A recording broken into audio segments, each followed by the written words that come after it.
چاہتا تھا کہ یہ پھل سب سے پہلے کسی کے کھانے سے پہلے میرے حضور کے منہ میں چلا جائے۔ حضور پیسے بھی دیا کرتے، دعائیں بھی دیا کرتے۔ پیر جماعت علی شاہ کے مرید اور مریدہ کے دل میں خیال آیا کہ آج کھیر بنانی ہے نا تو پہلے پیر کے یہاں لے کے جائیں گے۔ پیر جماعت علی شاہ باحیات ہیں، ذرا سننا بہت غور سے، انداز میں میرا بہت شوق نہیں ہے، شاید کہ اتر جائے تیرے دل میں میری بات۔ تو زندہ تھے نا تو مریدہ نے نا کھیر گھوٹی جاتی ہے گھوٹے سے، تو وہ گھوٹتے گھوٹتے مٹی کے برتن تھے، کوئی کوکروں کی طرح یا اسٹیل اور المونیم کے برتن تو نہیں تھے اس وقت میں، مٹی کے برتن تھے، گھوٹتے ہوئے نا اس میں زور سے گھوٹا لگ گیا، تو وہ جب چٹکی ہانڈی تو ڈھب سے آواز ہوئی۔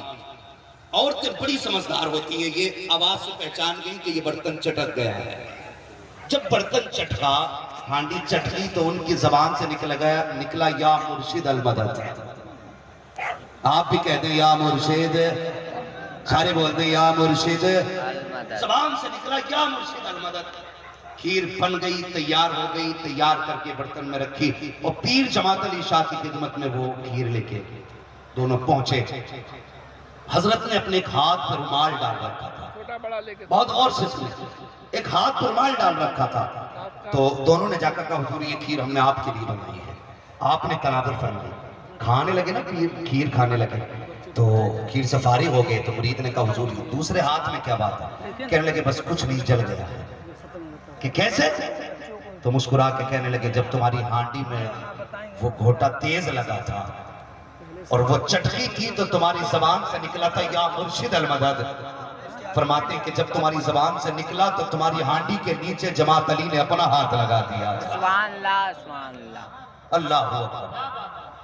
یہ اللہ والے فرماتے ہیں میں نے اپنا ہاتھ لگا دیا تھا، اتنا سننا تھا مرید کی چیخ نکل جاتی ہے حضور معاف کیجئے گا میری وجہ سے تکلیف ہو گئی۔ اللہ اکبر۔ پیر جماعت علی شاہ مسکرا کے کہتے ہیں اور نادان آنسو کیوں بہاتا ہے؟ کہا حضور آپ نے ایک آواز پر میری پھوٹی ہانڈی بچا لی۔ مسکرا کے کہتے ہیں اور یہ تو ہانڈی کی بات ہے، قیامت کا دن آنے دے جب پلسرات سے گزرے گا آواز دے کے دیکھنا، جماعت علی وعدہ کرتا ہے آگ پکڑ کے اس کنارے سے اس کنارے پہ پہنچا ڈالے گا۔ سبحان اللہ، زندہ باد۔ اللہ اکبر۔ یہ شان ہوتی ہے پیر کی، اور تم نے دے دیا چرسیے کے ہاتھ میں ہاتھ۔ خیریت ہے پھر یہ خود بھی پٹے گا تمہیں بھی پٹوائے گا، اور حقیقت یہ ہوگی اوپر چادر چڑھ رہی ہے اندر لٹھیاں چل رہی ہیں۔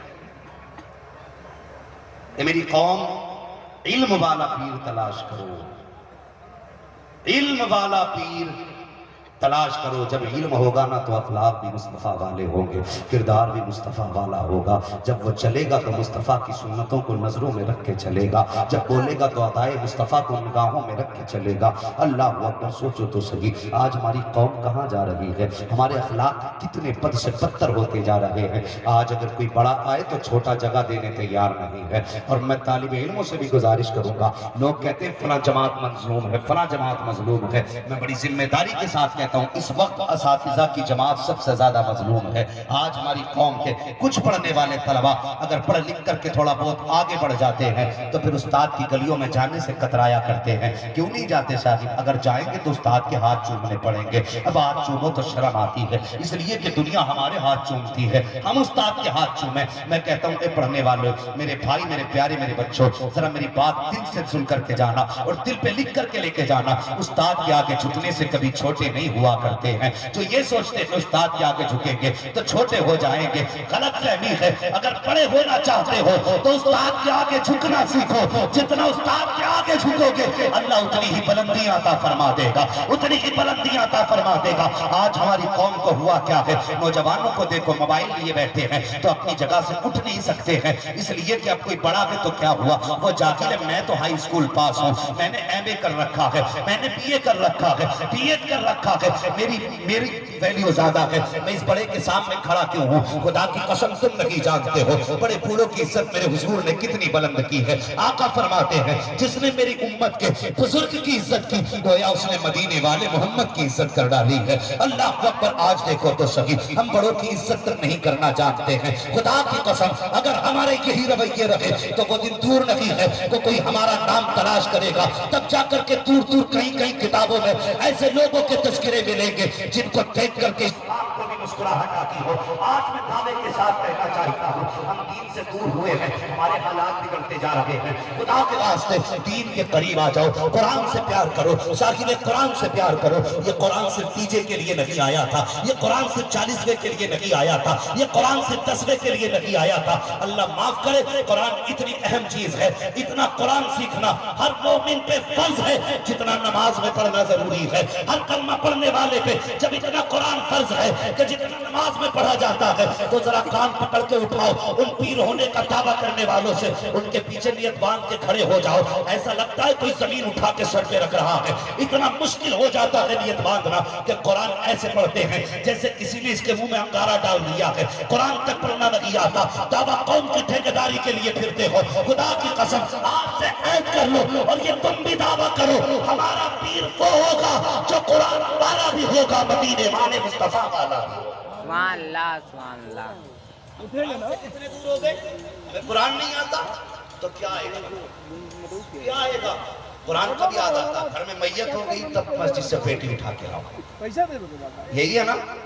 کسی پہ دوڑے پڑ رہے ہیں تب بیٹی اٹھا کے لاؤ، کوئی مرنے والا ہے تب قرآن لاؤ، کسی لڑکی پہ جنات آ گئے تب قرآن لاؤ۔ یہ قرآن صرف اس لیے آیا تھا؟ یہ قرآن تو تجھے جینے کا شعور دینے کے لیے آیا تھا، یہ قرآن تجھے زمین سے اٹھا کے آسمان تک لے جانے کے لیے آیا تھا۔ تو نے کتنا پڑھا قرآن کو؟ ہم نے قرآن کی قدر نہیں جانی، ہم نے قرآن کی اہمیت نہیں جانی۔ خدا کی قسم مرنے کے بعد یہ نہیں پوچھا جائے گا کہ میتھ میں کیسا تھا، ہاں انگلش میں کتنے نمبر لایا، سائنس میں کیا پوزیشن تھی، اتنا ضرور پوچھا جائے گا بتا میں نے قرآن دیا تھا کتنا پڑھا تھا۔ ہے کوئی تیاری آخرت کی؟ کوئی ایسا بندہ ہے جس کا یہ دعویٰ مجھے نہیں مرنا؟ سب کو مرنا ہے نا؟ مرنا ہے کہ نہیں؟ مرنا ہے، ملک الموت سے ملاقات تو ہوگی نا انشاءاللہ؟ ہاں جیتے جی انشاءاللہ دیکھیں گے انہیں، کوئی چاہ کے بھی نہیں بچ سکتا، ملاقات سبھی کی ہونی ہے۔ تو پھر سن قرآن پڑھنے کی عادت ڈال لیں، پھر قرآن سے پیار کرو، قرآن سے محبت کرو، یہ ہمارا سماج ہے۔ اللہ سلامت رکھے۔ کیا نام ہے ان کا صدر صاحب کا؟ سراج احمد صاحب۔ اللہ تعالیٰ ان کی بیماری سے ان کو جلد از جلد شفائے کاملہ صحت عاجلہ عطا فرمائے۔ ایسے نیک دل لوگ زمانے میں کم ملتے ہیں جنہیں قرآن سے بھی پیار ہو، قرآن والے سے بھی پیار ہو۔ دعویٰ تو سب کرتے ہیں کہ ہمیں قرآن سے پیار ہے، لنگر پہ بھی لڑ جاتے ہیں، ہماری کوششیں رہتی ہیں بریانی کی پہلی پلیٹ میرے ہاتھ آیا، لیکن کبھی خیال آیا کہ کاش کیا بھی اچھا ہو کہ صبح آنکھ کھلے تو پہلی نظر میری ٹی وی پہ نہ جائے، پہلی نظر میری رب کے قرآن پہ جائے۔ خیال آیا کبھی؟ کبھی نہیں آیا۔ وہ ایک صاحب کہنے لگے نہیں میں جلسے میں نیچے نہیں بیٹھوں گا۔ میں نے بتایا میں نے تو نہیں پوچھا تھا، نہ میں نے بات کی تھی، لوگوں نے پوچھا کیوں نہیں بیٹھے گے؟ کہنے لگا بھائی وہاں پہ سب اللہ جی لوگ ہیں اور ہم تو کرسی پہ بیٹھنے والے لوگ ہیں، ہم نیچے بیٹھیں گے ہمیں کتنی شرم آئے گی۔ خدا کی قسم جو کرسی پہ اتنا ناز ہے، نیچے بیٹھنے والوں میں شرم آتی ہے۔ سنیے حضور کی محفل ہے، حضور کی محفل ہے، یہاں جتنا چھوٹا ہو کے جو آئے گا اتنا زیادہ لے کے جائے گا۔ یہاں جتنا جھک کے آؤ گے اتنے اونچے ہو کے جاؤ گے۔ لوگ کہتے ہیں نہیں جی ہمیں نہیں جانا، اور قرآن والوں کو سے دیکھا جاتا ہے۔ یہ جو جماعت ہے نا وہ جماعت ہے، خدا کی قسم اگر کوئی اللہ والا دعا کر دے اور یہ جماعت آمین کہتے تو پھر بیڑے ہی پار ہو جاتے، بیڑے پار ہو جاتے۔ میں نے بڑے بڑے سیٹوں کو دیکھا جو چندہ اقارت سے دیتے تھے اور طلبہ کو بڑی اقارت سے دیکھتے تھے، لیکن جب پھنسے نا اور مرے میں آئے تو پھر معلوم ہے کیا ہوا؟ پھر کہا کہ ذرا فون کر دیجئے مدرسے میں آئے تھے کریمہ کا ورد ہو جائے۔ کیوں بھائی؟ کیا کوئی دوا کام نہیں کرتا؟ لا الہ الا انت سبحانک انی کنت من الظالمین. بڑے امیروں کے لیے ہم نے بھی پڑھی ہے مدرسے میں.